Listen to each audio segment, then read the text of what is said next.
BJP ചതച്ച് കോൺഗ്രസിലെത്തിയ സന്ദീപ് വാര്യർക്ക് വീണ്ടും ഒരു പൂതി ബി.ജെ.പിയിലേക്ക് തന്നെ തിരിച്ചു പോകണമെന്ന്. കാരണം രാജീവ് ചന്ദ്രശേഖർ സംസ്ഥാന അധ്യക്ഷനായി വന്നത് മുതൽ സന്ദീപ് വാര്യർക്ക് ഇരിക്കപ്പൊറുതിയില്ല. സന്ദീപ് വാര്യർ ഇങ്ങനെ കിടന്ന് തിളയ്ക്കുകയാണ്.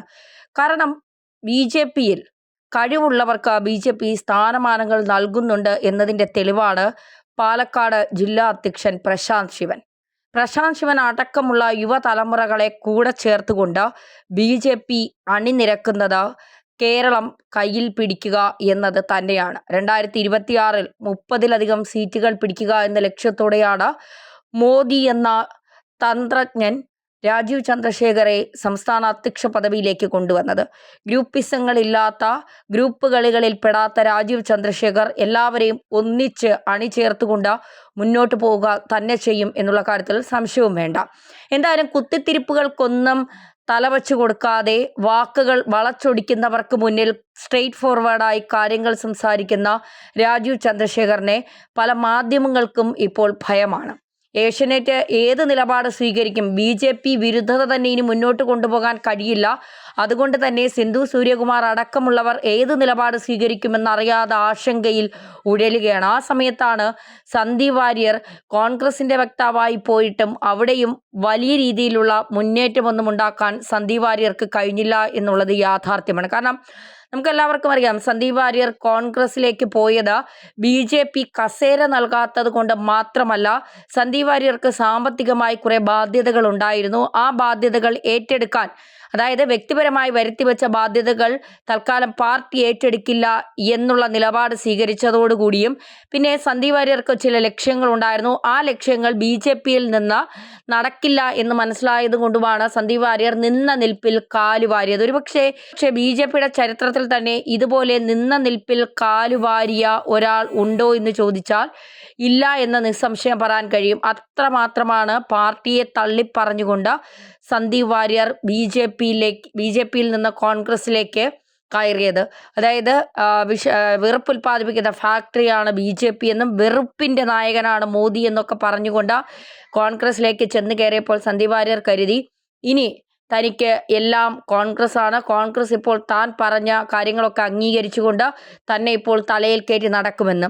പോയ ഉടനെ കാന്തപുരത്തെ ചെന്നുകൊണ്ട് മുസ്ലിം ലീഗുമായി ഏറ്റവും അടുപ്പം സ്ഥാപിച്ചു. കാരണം മുസ്ലിം ലീഗ് പറയുന്നതാണ് കോൺഗ്രസ് കേൾക്കുന്നതെന്ന് സന്ദീപ് വാര്യർക്ക് നന്നായി അറിയാം. അതുകൊണ്ട് മുസ്ലിം ലീഗിനെ പ്രീതിപ്പെടുത്തി മുന്നോട്ട് പോകുക എന്ന തന്ത്രമാണ് സന്ദീപ് വാര്യർ തുടക്കത്തിൽ തന്നെ പയറ്റിയത്. പക്ഷേ ഇടയ്ക്കെവിടെയോ അതും പാളി എന്നുള്ളതാണ്. സുരേന്ദ്രൻ തന്നെ വീണ്ടും ബി.ജെ.പി അധ്യക്ഷനായി തുടരും. ഗ്രൂപ്പ് കളി ഉണ്ടാകും. വീണ്ടും പാർട്ടിക്കകത്ത് തമ്മിൽ തല്ലുകളും പോരുകളുമൊക്കെ ഉണ്ടാകും. അതുകൊണ്ട് പാർട്ടി ഇനിയും പഴയ അവസ്ഥയിൽ തന്നെ ഉണ്ടാകും എന്നായിരുന്നു സന്ദീപ് വാര്യർ കരുതിയത്. പക്ഷേ ആ കരുതലുകളൊക്കെ മാറ്റിമറിച്ചുകൊണ്ടാണ് രാജീവ് ചന്ദ്രശേഖർ എന്ന് പറയുന്ന ഐ.ടി മേഖലയിൽ ഉൾപ്പെടെ വൈദഗ്ധ്യമുള്ള യുവതലമുറയെ കൂടുതൽ ആകർഷിക്കാൻ കഴിവുള്ള കൃത്യമായ നിലപാടുകളുള്ള ഒരാൾ ബി.ജെ.പിയുടെ സംസ്ഥാന അധ്യക്ഷ സ്ഥാനത്തേക്ക് വരുന്നത്. അപ്പോഴേക്ക് സന്ദീപ് വാര്യർ നിരന്തരം ഫേസ്ബുക്കുകളിൽ പോസ്റ്റ് ഇടാൻ തുടങ്ങി. ഇനി ജനൻ ടി വിയിൽ നിന്ന്, ഏഷ്യനെറ്റിൽ നിന്ന് പലരും ജനൻ ടി വിയിലേക്ക് പോകും, ജനൻ ടി വിയിൽ നിന്ന് പലരും ഏഷ്യനെറ്റിലേക്ക് പോകും, ബി.ജെ.പിയെ രാജീവ് ചന്ദ്രശേഖർ വിലയ്ക്ക് വാങ്ങി എന്നൊക്കെ പറഞ്ഞുകൊണ്ട് മറ്റൊരു കോൺഗ്രസ് നേതാക്കന്മാർക്കും ഇല്ലാത്ത അത്ര അസ്വസ്ഥതയാണ് സന്ദീപ് വാര്യർക്കുണ്ടായത്. ആ അസ്വസ്ഥതയ്ക്ക് കാരണമുണ്ട്. കാരണം രാജീവ് ചന്ദ്രശേഖർ അർഹിക്കുന്നവർക്ക് കൃത്യമായ സ്ഥാനം നൽകും. മോദി കൃത്യമായ നീക്കങ്ങൾ രാജീവ് ചന്ദ്രശേഖറിന് നൽകിയിട്ടുണ്ട്.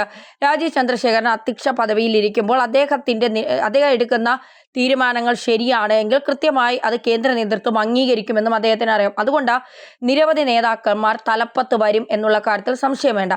അങ്ങനെ ത്രിമൂർത്തികൾ സർജിക്കൽ സ്ട്രൈക്ക്, കേരളത്തിലുണ്ടാക്കിയ സർജിക്കൽ സ്ട്രൈക്കിലൂടെ ബി.ജെ.പിക്ക് വലിയ രീതിയിലുള്ള വളർച്ച ഉതകുന്ന തരത്തിലേക്കുള്ള ഒരാളെ തന്നെയാണ് ബി.ജെ.പിക്ക് ലഭിച്ചത് എന്നുള്ള കാര്യത്തിൽ സംശയം വേണ്ട. അപ്പോഴാണ് സന്ദീപ് വാര്യർക്ക് മനസ്സിലായത് ഇറങ്ങിപ്പോയത് അബദ്ധമായി പോയി എന്നുള്ളത്. എന്തായാലും ആ അബദ്ധം ഇനി എങ്ങനെ തിരുത്താൻ കഴിയും എന്നാണ്. ഇനി ചെന്ന് ബി ജെ പിയിലേക്ക് തിരിച്ചു കയറിയാൽ ചാണകവെള്ളം കൊണ്ട് മുഖത്തൊഴിച്ച് ബി ജെ പിക്കാർ തന്നെ കണ്ടം വഴി ഓടിക്കും എന്ന് മനസ്സിലാക്കിക്കൊണ്ടാണ് ഈ മനസ്സിലുള്ള കാര്യങ്ങളൊക്കെ ഇങ്ങനെ വെട്ടിത്തുറന്ന് പറയാനും കഴിയാതെ സന്ദീപ് വാര്യർ ഇങ്ങനെ വല്ലാതെ ബുദ്ധിമുട്ടുകയാണ്.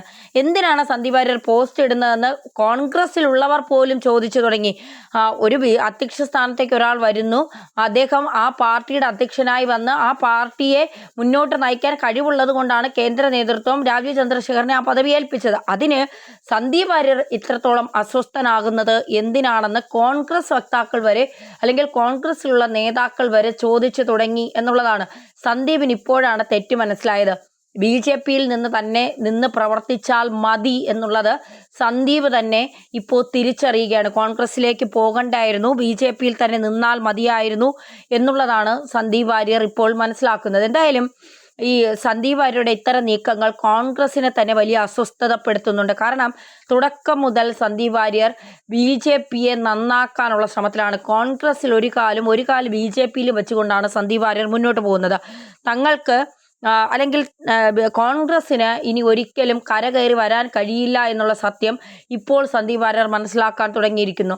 കോൺഗ്രസ് മുക്ത ഭാരതം, അതാണ് ബി ജെ പി മുന്നോട്ട് വയ്ക്കുന്ന ആശയം. മാത്രമല്ല ബി ജെ പിയുടെ വളർച്ച തന്നെ നോക്കിയാൽ, കഴിഞ്ഞ 5 വർഷത്തെ ബി ജെ പിയുടെ വളർച്ച എടുത്തു നോക്കിയാൽ 16,74,000 വോട്ടിംഗ് വർധനവാണ് ബി ജെ പിക്ക് ഉണ്ടായിരിക്കുന്നത്. കോൺഗ്രസിനാണെങ്കിൽ 16,13,000 വർധനവ് മാത്രമാണ് ഉണ്ടായിരിക്കുന്നത്. ഈ 5 വർഷത്തിനിടയ്ക്ക് CPM-ന് 1,05,000 വോട്ടിൻ്റെ വർധനമാണ് ഉണ്ടായിരിക്കുന്നത്. അപ്പോൾ ഇത്തരം കാര്യങ്ങളിലേക്ക് പോകുമ്പോൾ സന്ദീപ് വാര്യർക്ക് തന്നെ മനസ്സിലാകുന്നുണ്ട് ബി ജെ പി വലിയ രീതിയിലുള്ള മാറ്റങ്ങളിലേക്ക് കടക്കുകയാണ്. അടിമുടി മാറ്റങ്ങളിലേക്ക് ബി ജെ പി കടക്കാൻ പോവുകയാണ്. ഈ മാറ്റങ്ങൾ ബി ജെ പിയെ വലിയ സ്ഥാനങ്ങളിലേക്ക് എത്തിക്കുമെന്നുള്ള കാര്യത്തിൽ സംശയം വേണ്ട.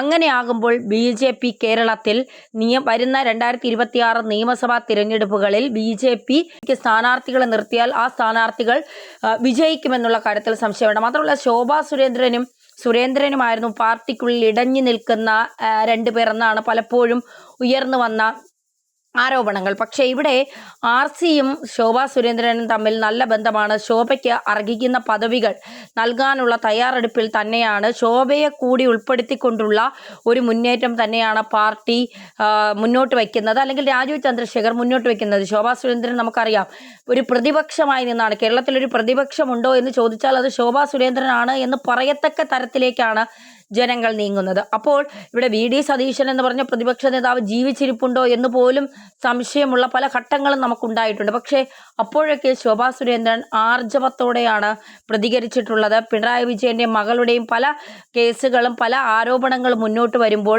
അതിലൊക്കെ കൃത്യമായ നിലപാട് സ്വീകരിക്കാൻ ശോഭാ സുരേന്ദ്രന് കഴിഞ്ഞു എന്നുള്ളത് ഏറ്റവും പ്രധാനപ്പെട്ട കാര്യമാണ്. എന്തായാലും സന്ദീപ് വാര്യർക്ക് ഇരിക്കപ്പുറതിയില്ല എന്നുള്ളത് തന്നെയാണ്. എന്തിനാണ് താൻ കോൺഗ്രസിൽ പോയത് എന്നുള്ള ചോദ്യമാണ് സന്ദീപ് വാര്യർ തന്നോട് തന്നെ ആവർത്തിച്ച് ചോദിച്ചുകൊണ്ടിരിക്കുന്നത്. ഇനി ബി ജെ പിയിലേക്ക് ചെന്ന് കയറാനും കഴിയില്ല, കാരണം അത്രത്തോളം ബി ജെ പിയെ പറഞ്ഞിട്ടുണ്ട്. ഇനി ചെന്ന് കയറിയാൽ അണികൾ തന്നെ അടിച്ചോട്ടിക്കുമെന്ന് സന്ദീപ് വാര്യറിന് അറിയാം. എന്തായാലും സന്ദീപ് വാര്യരുടെ അസ്വസ്ഥത മാറില്ല എന്നുള്ള കാര്യം ഉറപ്പാണ്.